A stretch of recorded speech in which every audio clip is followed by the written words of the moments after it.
What's up, guys? My name is Alexis, your host with Praises in the Pod, and I'm stoked to have the Carlsons here. This is Jes and Brandon.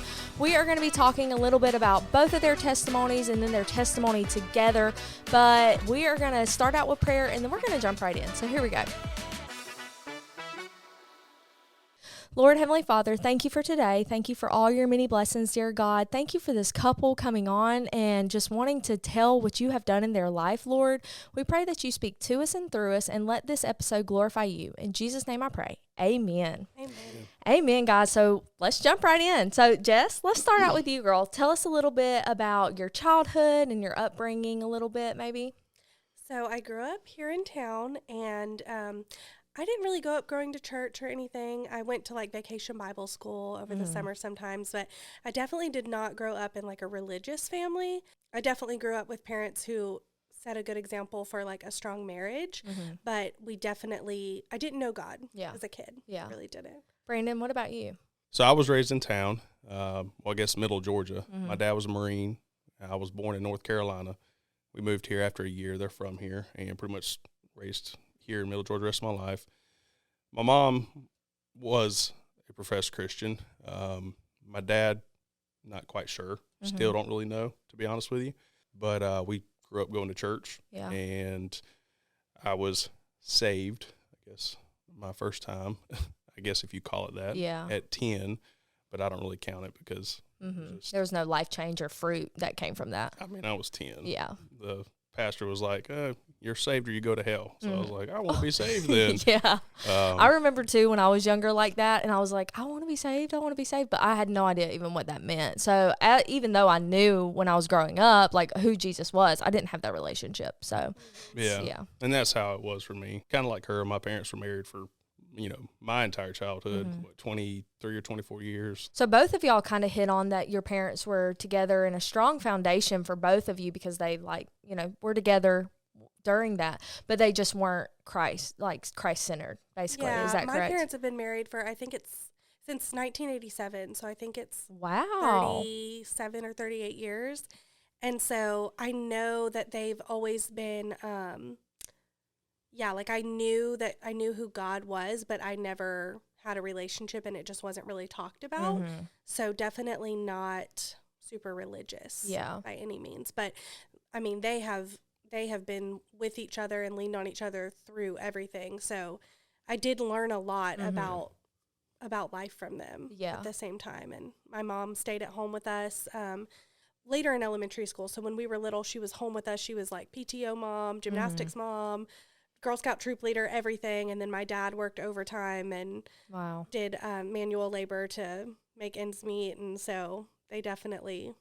What a blessing. I had a really good childhood. That's great. Despite that, which makes me wonder now when I see my kids like, oh man, if I had known that there was a God who was more powerful than any of this, like I can't imagine, So me and Jes go way back. Yes. Okay. So I started in the hair world when I was like 18, 19. You started when you were like 14. I know. You were doing hair in like high school, right? I was like a shampoo girl at the salon my aunt worked at when I was like 15. Nice. So you just knew like that was your passion in life. You wanted to follow that. And that's great to know, like, especially at such a young age because you have just flourished since then. But I started working at a salon that Jes worked at, and this was not good years for me. Like, I was off the chain. I was at the bars just every night coming to work hungover. Jes is like, girl, do you not feel good? No.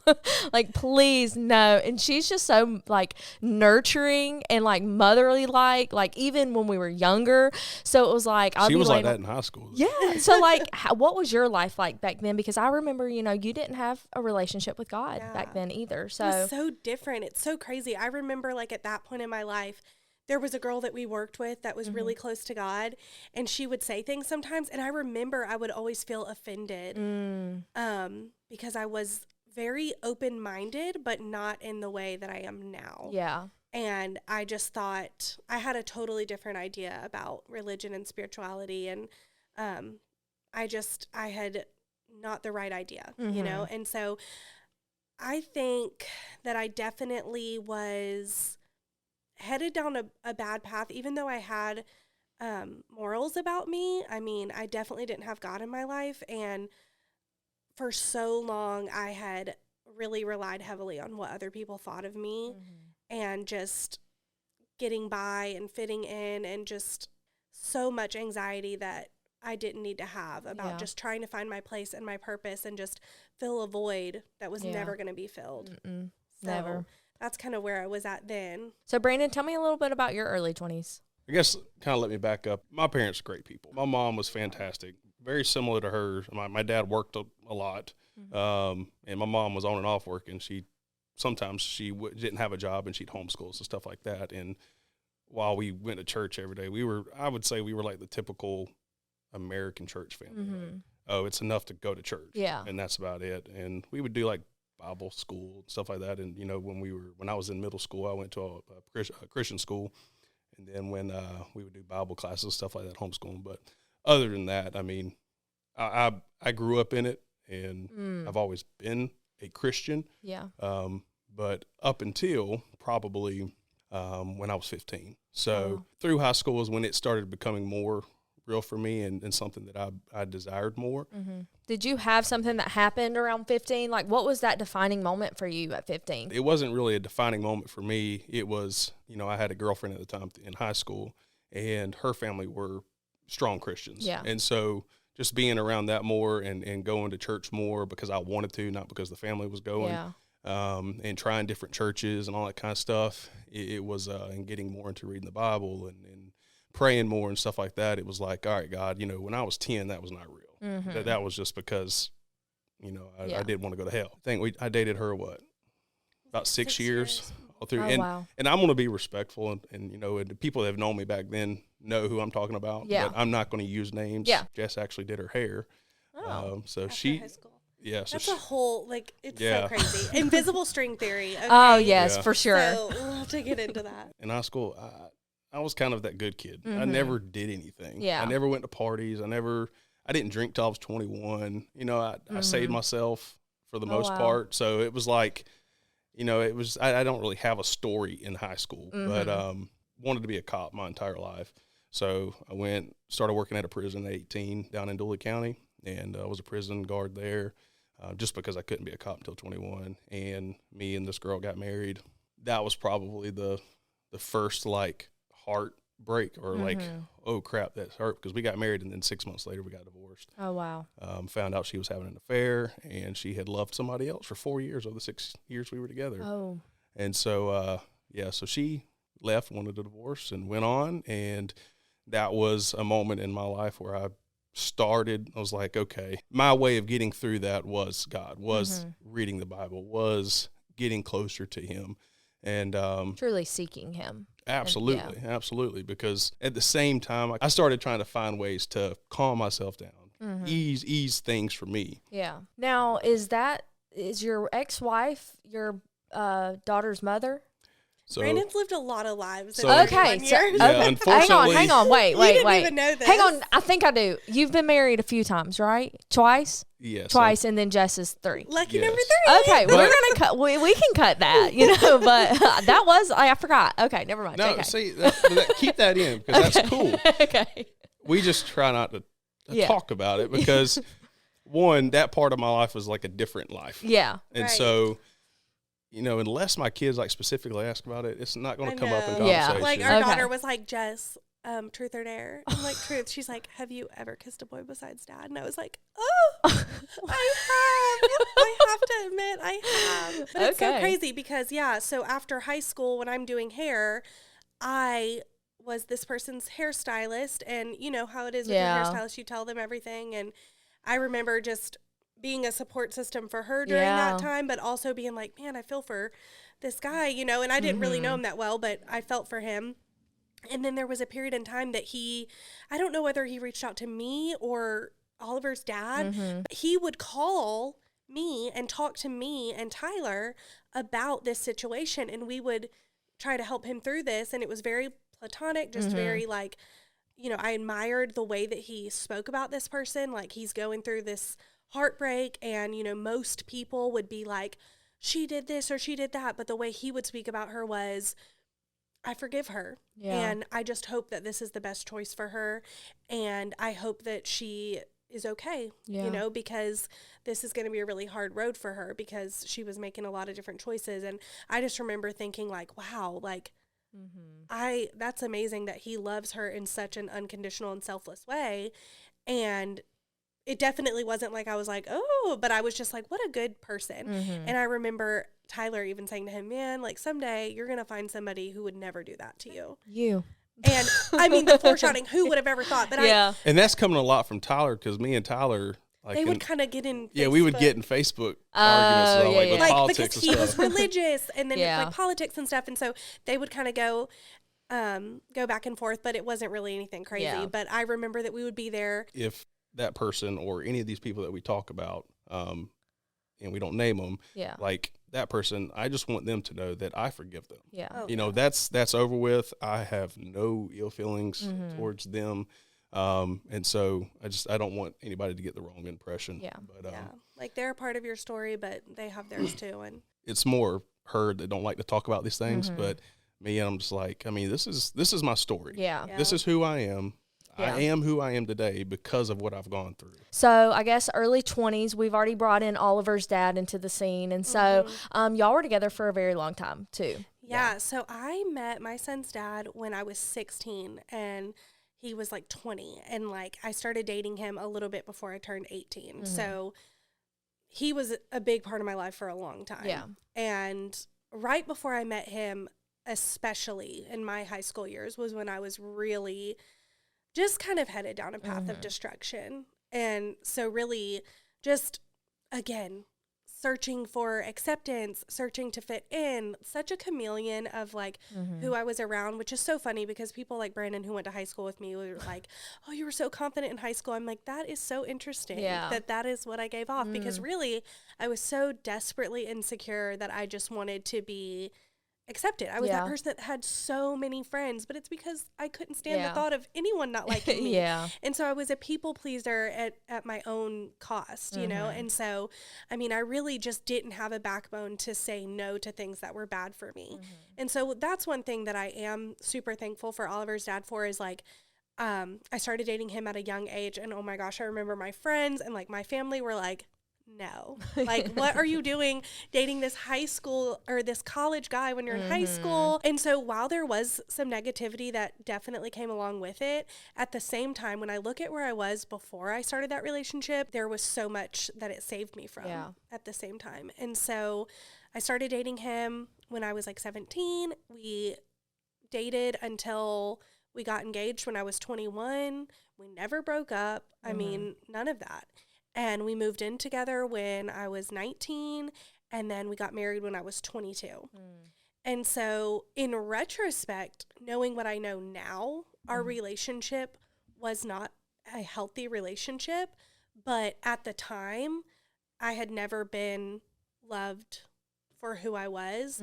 And so he was a support system for me for sure. And then we got married, and I think reality hit us in the face that neither one of us really knew what marriage was supposed to be and what it meant. I mean, we did not have God as a foundation of our marriage at all.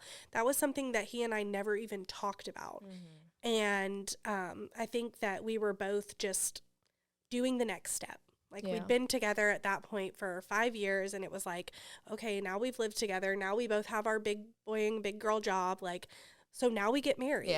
Then I'm coming from the perspective of seeing my parents who have been married for so long and go through hard things, and they just stuck together through it all.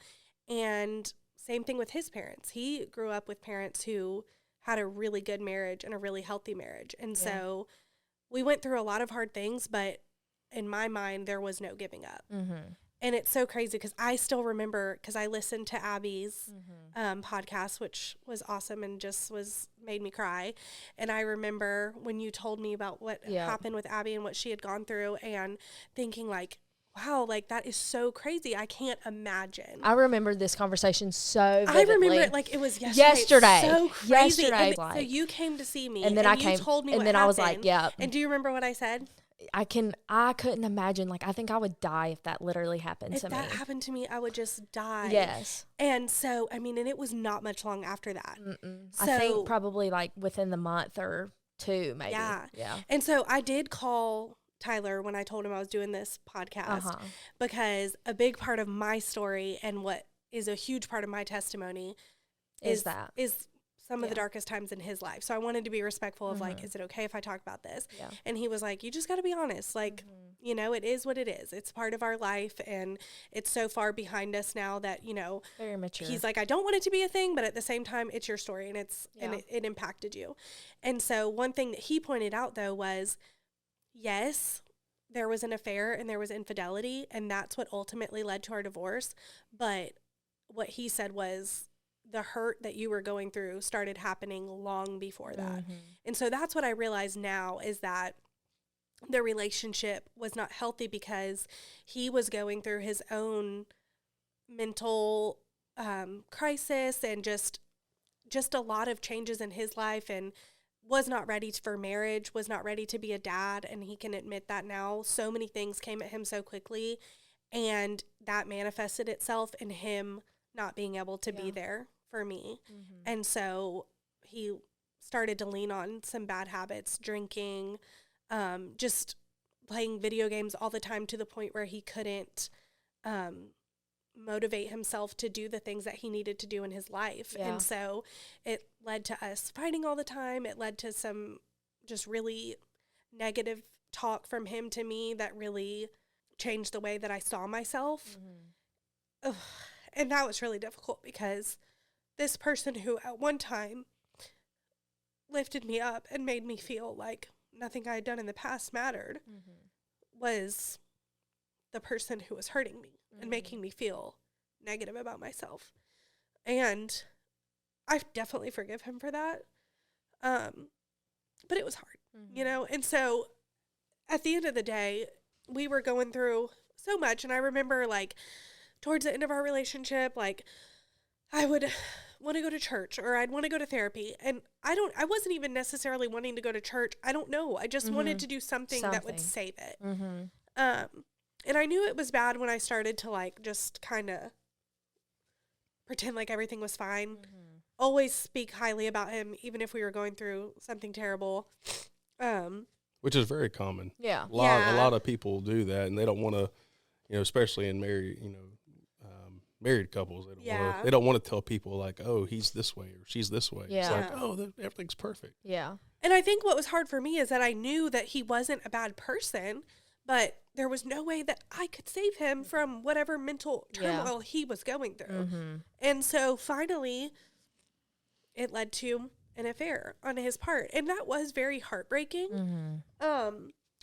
But it's like what Abby said when she said she never imagined that she would ever be in that position and do that. Oh, I know he didn't either. Yeah. And I didn't either. Yeah. I never thought. You know, I knew we were going through hard times, but I never thought that would be the thing. But what was interesting when you talk about what was that, like, defining moment, oh my goodness.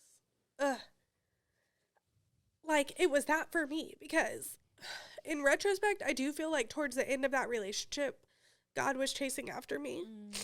And that's why I was like, maybe if we just go to church, or maybe, you know. But I remember him telling me that. And I always say this because this is how I felt. It's like the room got quiet. I never expected that to come out of his mouth. And he told me what he had done. And he came and he told me immediately. And I just remember feeling held. And, like, I felt God being like, just be still. And I had never felt the presence of God. And that's why it was so powerful for me growing up and not going to church. Yeah. And not having any sort of relationship with God, and not even knowing that the relationship aspect was a thing. Like, I knew, like, oh yeah, there's probably a God that, like, made all of us, and, like, yeah. But I did not know what it meant to have someone who wouldn't change anything about you and loves you no matter what. And in that moment, it was like, I realized even this relationship was me trying to fill a void, because this was like a puzzle that was not going to fit. And we were trying for so long, and I can't save this person, and I can't save myself. And I just need to release all of this and just let it go. But I also remember feeling very forgiving and feeling like, you know, it's okay because this, you know, he's going to be okay. I'm going to be okay. He's not a bad person. I'm not a bad person. I forgive him. Mm-hmm. And I think it took him a lot longer to forgive himself than it did me. And I wish I could say that, like, I walked in that from the beginning. But, of course, like, I'm human, so there was anger. There was... just a bunch of different emotions. Yeah. And, I mean, but I also remember, and it's so weird to say this, I never thought I would feel this way. I felt relief. Oh, wow. I felt like I was free, which was so crazy because never in my mind did I think that I wanted to be free. But I felt like I had been trying so hard to, like, save this and fix this and, like, feeling like, okay. Finally, yeah. Just a breath of fresh air almost. Know? And then that's when I really started to feel God. Yeah. Just in my life, so strong. And so, like I said, I wish that I could say I just was like, I forgive you. And, you know, and I will say, I didn't yell, I didn't scream, I didn't. Just a woman that's just let it go. I was almost maybe in shock. And I knew within a couple days that I needed to start to pray and I needed to lean on God. And so I started to do that. And I remember telling the girls that I was close friends with at the time. And it was so weird because growing up, no one ever even really, I mean, and maybe they didn't, I just didn't notice. Because, you know, when you're in your darkest times, that's when the light of God is so bright. People started, like, sending me Bible verses because they knew what I was going through and telling me they were praying for me. Yeah, and some of your clients would, my gosh. Something's going on, you know. The biggest thing, because I remember being like, no, that's not what it was. That was probably just me being in shock. That wasn't God's voice. Like, what was that? Like, I've never even thought about that. Yeah. And I remember this one day, Sid and I were doing this girl's hair, and she was so precious, and I used to always be like, oh, Lord, like, let's make sure we turn on clean music, like, you know, because she was very openly spiritual and religious, and that day she came, and I remember saying to Sydney, like, don't tell her what's going on, because I was afraid she was going to be like, forgive him and stay with him, and I knew that wasn't what I needed to do. And I just was like, she's going to be judgmental that I'm, like, getting a divorce. And I remember she started, you doing okay? And I'm like, yeah. I'm like, turn the music up. I don't want to talk about this right now. And she's like, okay. And then she kind of kept going back to it. And then Sid went to go fold towels, and I'm alone in the room with her. And she goes, hey, I really feel like I need to pray for you. I feel like the Lord is laying on my heart for me to pray for you. And I was like, okay. And so I remember she held my hand and she held Sydney's hand. And that was the first time that anyone had ever placed hands on me and prayed over me. And when I tell you that the Lord spoke through her, like, I mean, it was just so genuine and so sincere. And she was praying for the situation I was in. She was praying for my future husband. She was praying for my life and praying for me to, like, get rid of any shame that I had and all of this. And it was just completely the opposite reaction of what I would have expected. And it was a reaction that I feel like Jesus would have given me. And I remember even Sydney was crying, like, it was so emotional. And that was the day that I was like, okay, like, whatever this is, like, I need to follow this. Yeah. And there was another friend that I don't know if she knows how impactful she was, my friend Hannah Elliott. She would send me Bible verses all the time. And there was a client that was in your chair and invited you to church, too, in that time period, right? Yes, and that's where you went. The wife of the pastor at Harvest. Oh, wow. And she invited me to church. I never even knew she was a pastor's wife. Oh, and it was so weird. Like, I mean, I'm telling you, God was pulling me in every direction. Just trying to get you in the house of the Lord somehow. Yeah. So then I'm sitting here and I'm toying with this. And like I said, I'm fighting it still. So I'm still angry about what I'm going through, but then I'm peaceful. And then I'm hearing God, but then I'm like, no. That's, you know. And all of a sudden, I'm getting flooded with all these memories of things that I felt ashamed of that I had done in the past. Or, you know, maybe I'll start going to church, but maybe I just need to, like, I need to make sure I don't drink anymore. Or, like, I need to make sure my divorce is final. Like, I'm just thinking of all these things. I need to clean up my life before I can really let God in, because he doesn't want me how I am right now. Like, I need to do better. And I remember several months after Tyler and I had split, he asked if Oliver could come and spend the night with him. And so I'm like, okay. And it's Thanksgiving time. And I was still nursing him. I mean, he was still a baby. And so I was so scared. The first day I moped. The next day I was like, okay, it's Black Friday. I needed, like, get out there, this is the first time I've been without my baby. This is where Wally World came to save. So I went to Walmart and I'm Black Friday shopping. And then I see the cutest little girl in the buggy. This little 2-year-old looking just like Boo from Monsters, Inc. And then her dad. That's the only way I knew how to do her hair at the time. Her dad, whatever, he was there too. No, he's walking and he's pushing her in the buggy. We're in the curtain aisle. And I am that person that you see from high school that you're like, oh God, I gotta go. Like, she's gonna talk to me. Talk nonstop. Yeah, she's just gonna come and talk to me because I'll be like, oh my gosh, how have you been? I mean, I just have always been that way. Like, I'm just a talker. So I see Brandon and I'm like, Brandon Carlson. And he's going like, and I'm like, and then he turns around. And this is so lame, but I remember him turning around and feeling peace come over me. And he's like, how are you? And I'm just talking to talk, baby. I'm bored. I don't have my baby. And this is unusual because people don't know Brandon Carlson. Yeah, I knew. Like in high school, like she was the thing now.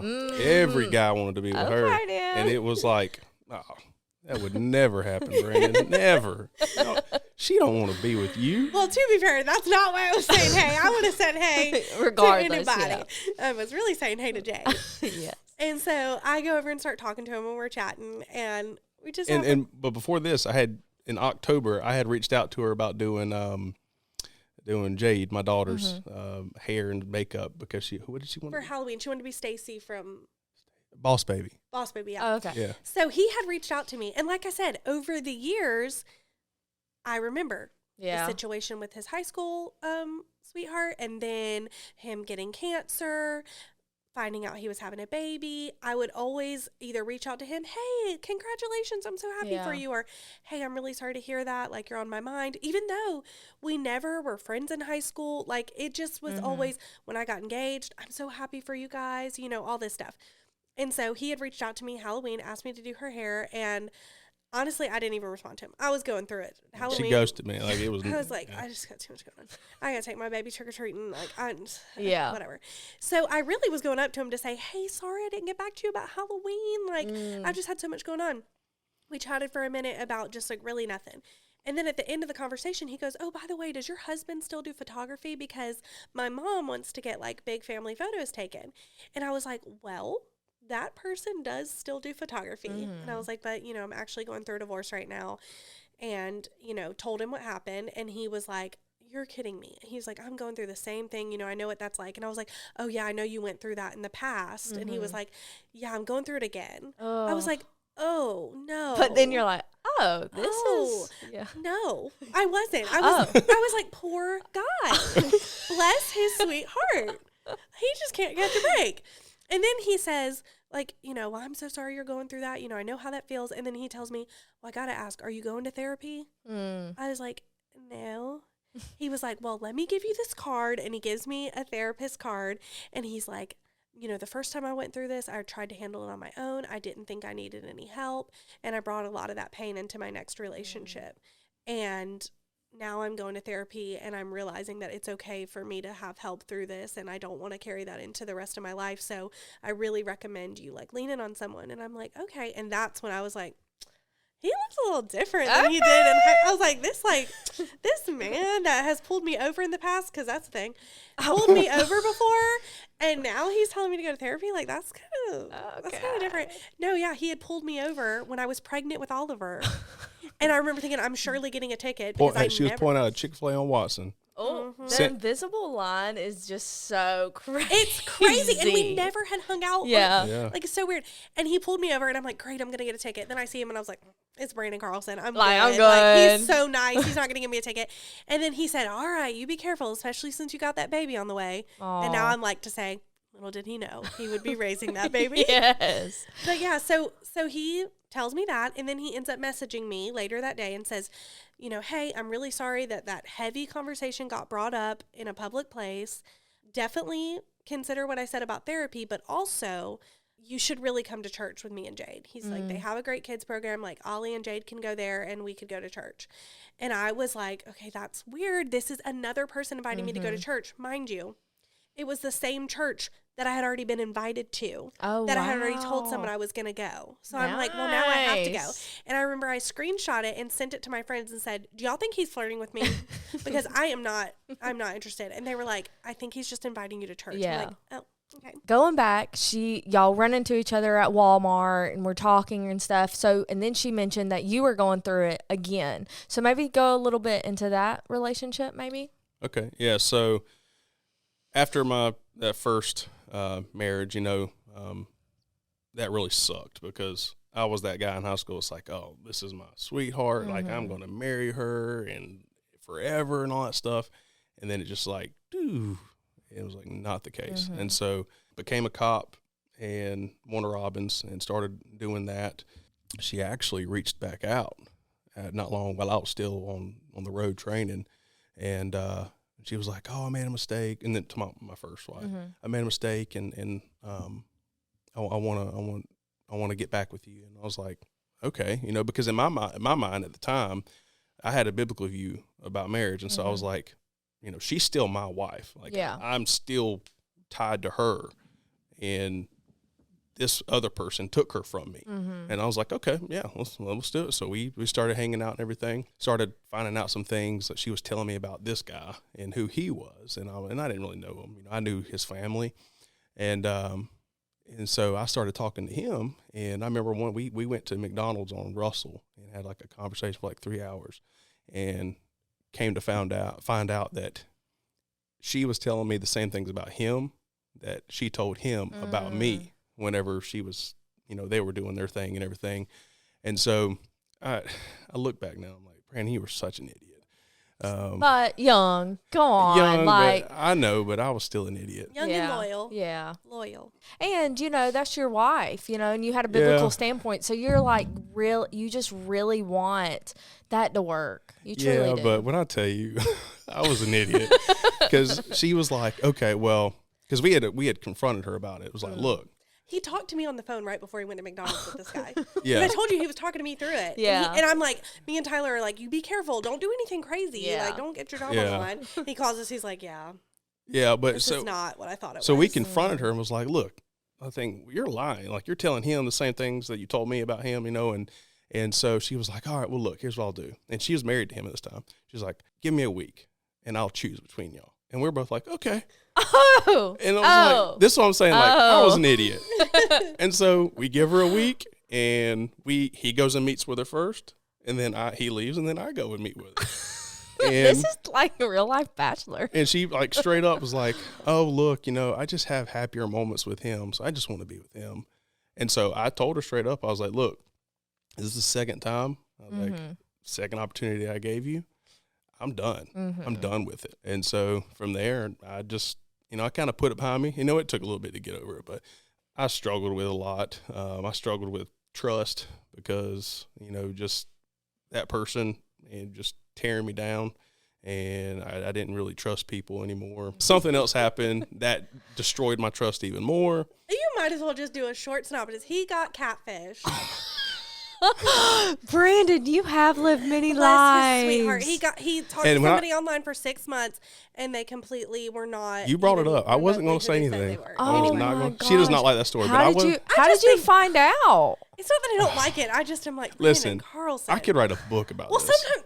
Like it was, and I had never watched Catfish, the show. He's just a loving soul. I love people. I love love. Well, this person reached out to me on Instagram. Okay, and I was in a vulnerable place, and I was like, okay, yeah. So we started talking and everything, and everyone at work, dispatchers, my buddies on the road, all of them like, Brandon, she ain't real. And I'm like, no, she is real, I promise. Looking back now, I'm like, oh yeah, it was definitely fake. But it would be like we would talk, and she wouldn't say anything for 2 weeks, and then she'd come back and be like, oh, sorry, I got diagnosed with cancer. And I'm like, okay, yeah, that's possible, whatever. And then she would just get worse. Yeah, and then she would talk, and then 2 weeks. And I wouldn't hear anything. She'd be like, oh, sorry, I got R-word by my brother. Now I'm pregnant with twins. Oh, my gosh. And I'm just like, well, I'll raise the twins, whatever. And so it was just. These are the details. I'm telling you. Yeah, it's embarrassing. It's embarrassing, but. Hey, glory to God. You know, you've came a long way since then. Feel free to cut that. Yeah, and so. I'm leaving it. I'm sorry. And so everyone was like, Brandon, this person's not real. And I remember I got off of work one night and I was like, she is real. I'm going to meet her. So I left, and my buddy was getting married in North Georgia. And I was like, okay, well, I'm going to be in this wedding. Do you want to meet me there? Because she was like, oh, yeah, I've got an aunt that lives in South Carolina. I was like, cool. Go down there and meet me there. So I get up there. I never hear anything, right? She doesn't show up the next day, and I'm like messing her. I'm like, hey, you didn't show up. What's up? And I laugh now. She said she got her phone stolen. Yeah, she was like, she got her phone stolen at some gas station in South Carolina. I was like, no worries. I'll drive up there. So I drive 2 hours to South Carolina, and I sit in this gas station parking lot for 8 hours waiting for her. I'm telling you, like, I wanted somebody to love me so bad. Oh. And she never shows up. So I'm like, screw it. And I drive out. I go home. And I call my buddy, Jacob Whitehead, and I'm like talking to him. And I know it just sounds so stupid, but and I come home, and then she messages me and then gives me this story. And I was like, okay, it's plausible. No. Yeah. And so we keep talking and everything. Everybody's telling me she's fake. And she was like, all right, look, because I confronted her. I'm like, look, you're not real. She's like, I'm real and everything. Come to Ohio. That's where she lived. And she told me like her parents' name. She told me the car she drives, her best friend's name, all this stuff, her address. And I was like, okay, my cousin, his best friend, lived in Columbus, Ohio. And so I was like, hey, you come with me. You spend time with him. I'll go spend time with her. He's like, all right. And he's like the whole time, like, she's not real. Yeah. She's not real. And so we drive 13 hours up there, and we get there, and this town that she says she lived in was like 300 people. If she lives here, people know. The gas station knows. People know her. Yeah. And so I go into a gas station, and I show them a picture. I'm like, does this person live here? And they're like, I've seen her, but I don't know her name. And I'm like, so me and my cousin looked at him, like, okay, well. He's like, there's a chance. She's real. I was like, maybe she's real. Here's one of the kickers. Her name was Natalie Smith, and her best friend was Brittany Smith. So it was like, yeah, it just all adds up. And I wasn't going to bring this up. He's like, this is I why. wasn't going to tell this story. This is why. I even told her before. I was like, I won't bring it up. That's why I was like, something happened that ruined my trust even more. But anyway, we're here now. I mean, dive right in. Yeah. And so we're like, okay, maybe. So we're like, well, let's go to this house. So we go to the house, and it says middle of cornfields, nothing, long driveway. So we go down the driveway, and there's this like probably 50s, 60s couple walking down the driveway. And we stopped about halfway, and I rolled down the window. I said, hey, how you doing? She was like, hey, how y'all doing? And I was like, hey, my name's Brandon, and I'm here to meet someone named Natalie Smith. And she was like, I don't know who that is. And I was like, well, she said she lives here. And she was like, no one named Natalie lives here. And I said, well, what's your name? She told me her name, and I was like, that's the parents? I was like, that's the name that she told me her mom. Well, and she was like, really? I said, what's your husband's name? She told me. I was like, that's the name she gave me for her dad. And I was like, at this location. She was like, no one lives here by the name of Natalie. And I showed her a picture, and she was like, nope, never seen her. And I was like, well, just so you know, someone online is saying that she lives here and that you are her mom and he's her dad. Uh-huh. And she was like, well, that's weird. Turns around and walks off. And me and my cousin looked at it and we're like, I would have a different reaction to that. Yeah. And so we were like, all right, this is. Was it the mom? Well, hang on. And so we're like, okay, this is weird. And so we turn around, and he was like, dude, I told you what. And I was like, well, let's go, because she told me the address, she told me the town that her best friend lived in, and that she drove a purple PT Cruiser. And we were like, okay, that's 30 minutes. So we drove there. We're riding around this town looking for a purple PT Cruiser, because I tell my cousin, I'm like, look, I doubt there's more than one of these PT Cruisers. Mm-hmm. And he was like, all right. So we ride around, and we find it parked on the side of a road. Oh, my gosh. In front of a house. Wow. So we pull up. I go up, and there's a lady sitting on the front porch. And she was like, can I help you? And I said, I'm looking for Brittany Smith. And she was like, hang on. So she goes inside, and I look, and I was like, well, we got something here. Got a chance. And so she comes out. She's like, All right, guys. Well, I think we came to a pretty good stopping point for this week. We actually just decided that we're going to move this into a 2-part series because this story is just too good and I don't want to cut this much. So make sure that you tune in next week, Wednesday at 4 p.m. Stay tuned, stay blessed, and we'll see you guys later. Bye.